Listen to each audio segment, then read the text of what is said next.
We all aspire to be big investors, but what does it really take to become a big investor? Do you need to start off with a lot of wealth?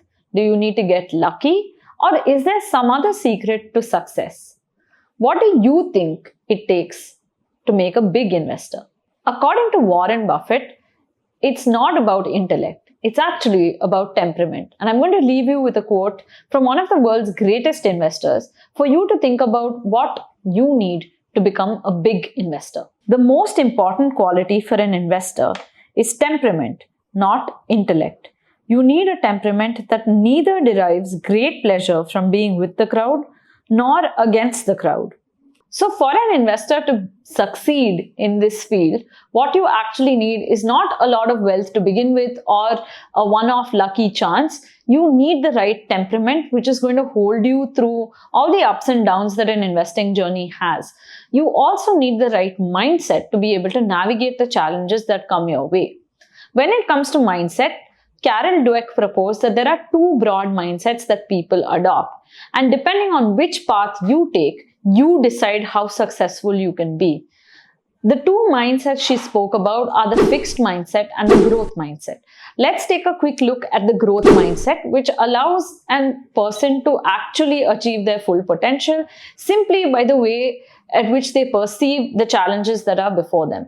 So a person with a growth mindset is open to accepting and embracing challenges. They're also persistent when things get difficult. They don't give up very easily. And they realize that whatever failures or success stories that they see around them, as well as that they have personally experienced, they learn to absorb lessons from these experiences. Beyond this, they're also open to accepting feedback and understanding that feedback could be a way to become better. When it comes to putting in effort, those with a growth mindset look at effort as something that leads them towards mastery and something that can help them achieve and succeed more. Whereas when it comes to somebody with a fixed mindset, a challenge is often seen as an obstacle and they're not used to pushing resistance against the challenges that come their way. They usually give up and move on and think that they've been dealt a bad hand. So if you adopt a growth mindset, you're likely to overcome bigger challenges and unlock your full potential.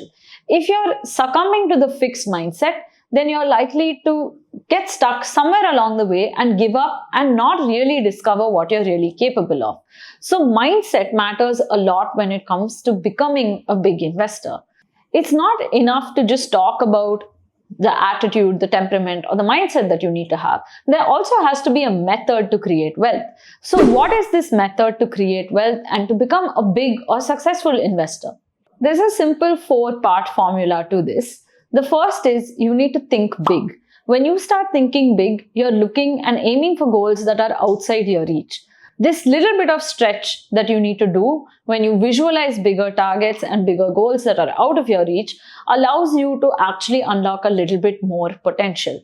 When you're thinking big, you also need to break it down, which means that you can have a lofty goal that seems far out of your reach, but unless you break it down into smaller goals and smaller achievable targets, you're not going to get to the top of the mountain.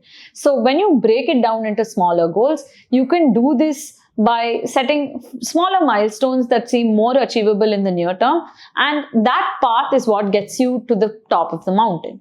So there are a few ways to do this. One thing that we do is encourage investors to join the Milestones to Wealth program, where we take them from wherever they are to their first crore in savings, and from there we help them target a $1 millionaire target. So once you break it down, you actually need to build it up again, which means each goal, you need to go block by block and you need to make sure that you're consistently contributing and that you're heading towards the goal that you originally outlined. So this is not a one-time decision, but something that requires constant attention and fine-tuning. So your goals are going to be built step by step over a longer period of time.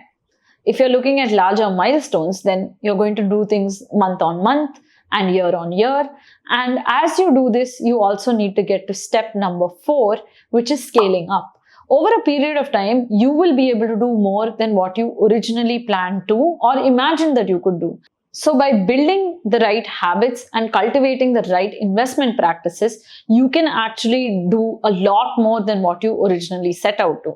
And this doesn't show up very early in the timeline. What tends to happen is as time passes, compounding plays a big role in growing your portfolio, and your additional contributions actually make less of a difference.